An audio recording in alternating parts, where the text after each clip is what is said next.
Hey there, Grace Point family. Thanks for sticking with us on this GPRead program. We are coming right up to the end of the very first book in the Bible, Genesis. We've already completed Job. Now we're finishing Genesis.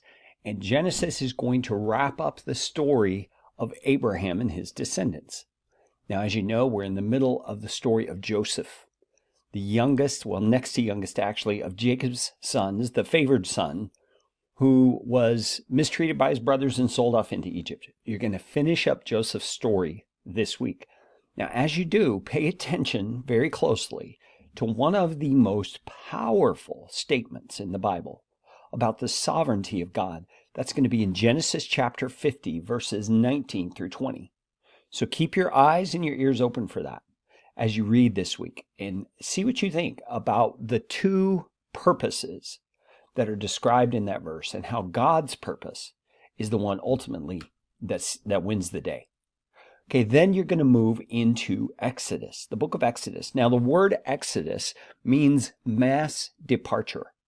And so it's the story of Israel being released from Egypt, finally, after God convincing Pharaoh through a series of plagues that he should let Israel go. Now, Israel had been there for 400 years as slaves under the pharaohs.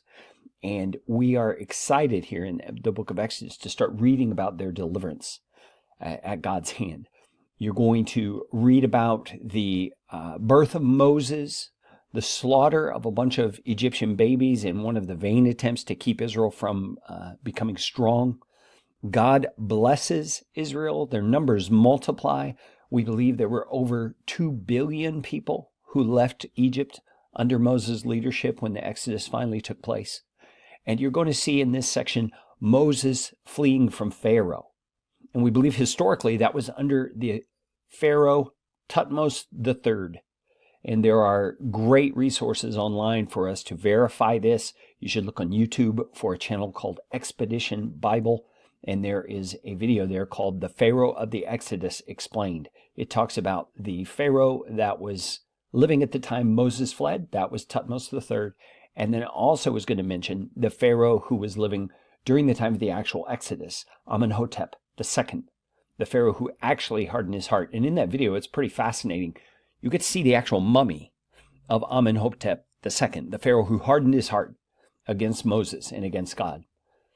That is it for this coming week, friends. If you have questions, please feel free to send those in. My email address is carrie@gracepointnd.org. I would love to hear your questions or even just ask me on a Sunday morning. God bless, friends.